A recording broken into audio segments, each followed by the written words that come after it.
O visto ideal para você residir legalmente em Portugal. Você quer saber qual que é o visto perfeito para o seu caso? Então preste atenção nesse vídeo e acompanhe ele até o final, que eu vou contar aqui para você o que você não vê em lugar nenhum. Então, bora pro vídeo.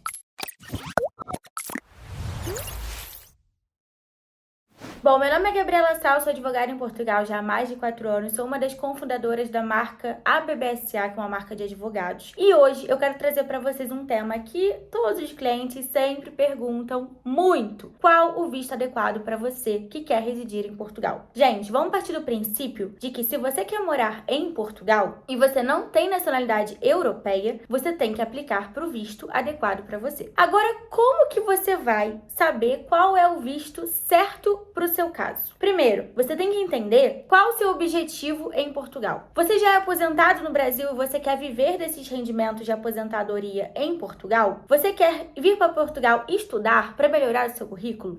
Eu quero ir para trabalhar, para me aventurar, para conhecer novos lugares e meter a mão na massa mesmo, trabalhar para alguém, trabalhar, não sei, trabalhar. Ou então você pode ser aquela pessoa que já tem um trabalho que não necessariamente é presencial, então você tem um trabalho remoto e você quer vir para Portugal como um nômade digital. Ou então você é esposa ou é marido de uma pessoa que teve uma proposta para vir para Portugal e só vem acompanhar essa pessoa. São muitas opções e eu vou aqui citar para vocês de uma forma breve, de uma forma tranquila, de uma forma bem esclarecedora, as melhores opções de visto e explicar cada tipo de visto para você que quer residir. Tá? Então, se você quer mais conteúdos como esse, não deixe de seguir a gente no Instagram, @bsa.pt. Se quiser entrar em contato com a gente, manda um e-mail geral@bsa.pt e não deixa de se inscrever aqui no nosso canal, porque a gente traz informação maravilhosa toda semana pra vocês. Então, como prometido, vou explicar aqui pra vocês mais ou menos...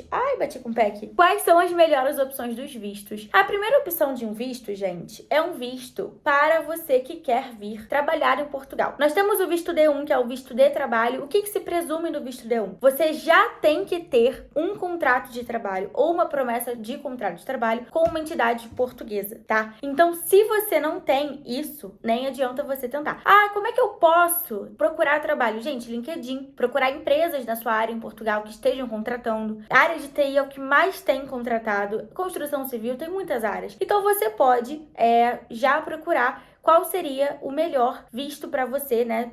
No caso, se você quer o visto de trabalho, você tem que ter um trabalho, uma promessa de contrato de trabalho, tá bom? Esse contrato de trabalho, ele pode ser de qualquer jeito? Não. Ele tem que ter uma duração mínima de 12 meses e também tem que ser com uma empresa portuguesa, não pode ser uma empresa de um outro país. Então, esse seria o visto D1. Agora a gente vai para o visto D2, que é um visto para quem é empreendedor, né? Você pode ser um trabalhador subordinado, ou seja, tem ali uma relação com aquela empresa, né? O vínculo trabalhista. No Brasil a gente diz que é CLT, ou você pode ser um autônomo, um prestador de serviços, ou até mesmo um empreendedor, ter seu próprio negócio, sua própria empresa, gerir seu negócio. O visto D2, ele se enquadra nesses dois perfis. Pode ser tanto aquela pessoa que tem contrato de prestação de serviços com alguém ou uma empresa portuguesa, como pode ser também alguém que queira iniciar o próprio negócio em Portugal. Dentro desses subtipos, né, a gente tem duas categorias. Na primeira delas, que é o de prestador de serviços, você tem que ter esse contrato de prestador de serviços com alguém em Portugal, que tem a duração mínima de 12 meses também e preveja a subsistência mínima de 760 euros, que é o salário mínimo português, ou você pode abrir uma empresa. Se você quiser abrir uma empresa, você tem que comprovar ter em conta pelo menos 9.120 euros mais os gastos daquela empresa. E para você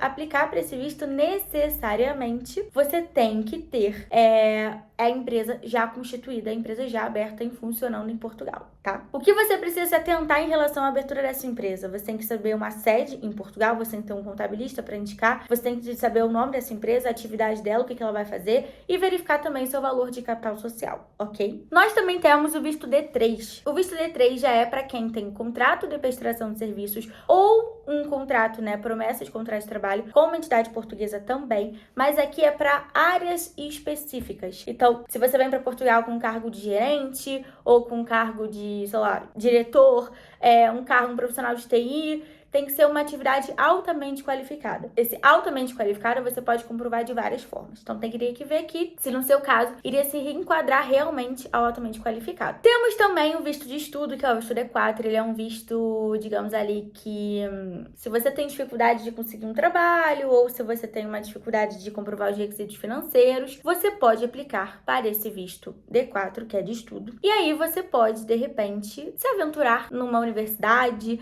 num mestrado, num curso de pós-graduação. Quais que são os requisitos? Tem que ser um curso de duração superior a 12 meses, ou seja, não pode ser menos que 12 meses. Tá? E tem que ser um curso presencial. Ah, Gabriela, mas já conheci gente que não tinha curso totalmente presencial e conseguiu. Isso pode acontecer, dependendo do agente do CEF, né? Que vai te atender no dia do agendamento para conseguir autorização de residência. Pode ser que aceitem um semi-presencial, né? Sei lá, 8 meses presencial, o resto à distância, enfim. Mas vai depender. Então, o que eu aconselho é sempre que seja 12 meses e que seja presencial, tá? Uma outra figura de visto recente é o visto de acompanhamento familiar. Esse visto é um visto para as pessoas que desejam vir para Portugal com algum vínculo familiar com uma pessoa que já é titular de um visto específico. Então vamos supor que o seu marido tem uma proposta para vir trabalhar em Portugal, já com uma promessa de contrato de trabalho, e você quer acompanhá-lo. Para você não vir como turista e depois se legalizar aqui, que vai demorar um pouco mais, vai depender de vagas, é muito mais enrolado, você já pode vir com visto de acompanhamento familiar, que já vai garantir que você tem o agendamento no CEF. Então, esse visto de acompanhamento familiar é um visto novo, pode ser para cônjuge, pode ser para quem tem união estável, pode ser para filho, pode ser para mãe ou pai, se for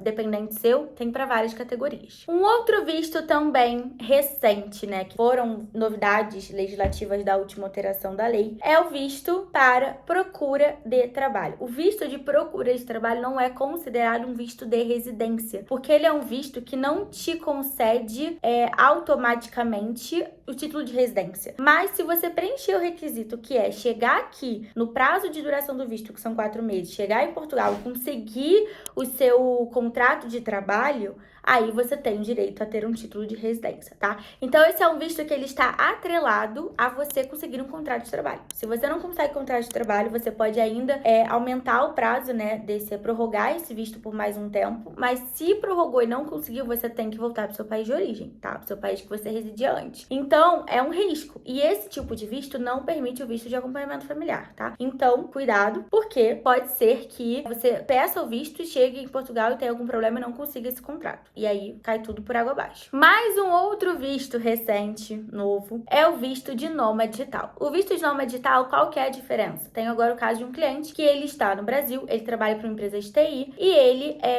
trabalha de casa, home office, né? Não precisa estar no escritório. Ele tem um salário que condiz com o requisito mínimo de nômade digital e ele resolveu vir morar em Portugal. Qual que é o requisito em termos de salário? Você tem que comprovar que nos últimos 3 meses você teve pelo menos 4 vezes a remuneração mínima garantida. Isso tá mais ou menos em torno de 3.040 euros, tá? Então você tem que comprovar que teve pelo menos 3.040 euros nos últimos 3 meses. Ah, pode oscilar esse valor se você for autônomo? Sim, né? Porque o nômade digital não necessariamente ele é uma pessoa que tem contrato de trabalho. Pode ser uma pessoa que trabalhe remotamente, né? E seja autônomo, enfim. Eu, inclusive, vou aplicar para o visto de nômade na Espanha, né? Que eu vou me mudar para Barcelona, vou começar também a advocacia lá. Então, o nômade digital, você não precisa necessariamente trabalhar com requisito, com ali um vínculo trabalhista, tá? Pode ser um autônomo. Mas você tem que demonstrar que você é uma pessoa que não precisa estar necessariamente num espaço físico trabalhando todos os dias. Então, isso tem que ser levado em consideração. O que a gente normalmente faz é juntar uma declaração da empresa, né, que a pessoa trabalha, para demonstrar que efetivamente existe aquela liberdade geográfica no trabalho, tá? Então, qual que é a diferença desse visto para um visto, por exemplo, D1 de contrato de trabalho, ou promessa de contrato de trabalho, ou DU2, que é o de autônomo? É que não precisa ser esse contrato com uma empresa ou alguém que esteja em Portugal. Pode ser, por exemplo, um contrato que seja com qualquer lugar do mundo. Então, eu já tive cliente de nômade digital que ele mora na África do Sul e ele trabalha para uma empresa do Japão. E ele decidiu morar em Portugal e tá tudo bem. Portugal aceita. Então, antigamente não existia essa figura e hoje em dia sim, tá? Então, o visto de nômade digital, lembrando que tem o requisito aí do valor. Um outro visto também que é muito procurado pelos brasileiros é o visto de aposentados ou de rendimentos, que é o famoso visto D7, tá? O visto D7 já é aquele visto que você precisa comprovar que você tem rendimentos mensais que equivalem a pelo menos 760 euros, que é o salário mínimo, mas em contrapartida você também tem que comprovar que tem o valor de pelo menos 9.120 euros numa conta bancária portuguesa. Ou seja, 9.120 euros é equivalente a 12 vezes o salário mínimo português. Então você tem que comprovar que você vai ter esse rendimento, que você tem esse dinheiro para se segurar pelo menos um ano em Portugal, vivendo em Portugal, tá? Então esses são os vistos mais atrativos para vir para Portugal. Como eu falei, ele vai depender qual o seu objetivo no país. Se você tá procurando para Portugal, não venha como turista. Vir como turista e conseguir um emprego não é a regra, é a exceção. E as pessoas têm feito disso a regra. E não é à toa que quando chegam aqui sofrem vários problemas, né? De conseguir se regularizar e não conseguir, às vezes, abrir uma conta no banco, não conseguir fazer tanta coisa. Então, cuidado. Você não tá mudando de cidade, de estado, você tá mudando de país, você tá atravessando o Oceano Atlântico. Qualquer coisa que você precisar, são pelo menos 8 horas de viagem pro Brasil, passagens não muito baratas. Então, se planeje. O ideal é você se planejar com pelo menos 6 meses de antecedência para solicitar o visto, tá? Então, fica aí minha dica.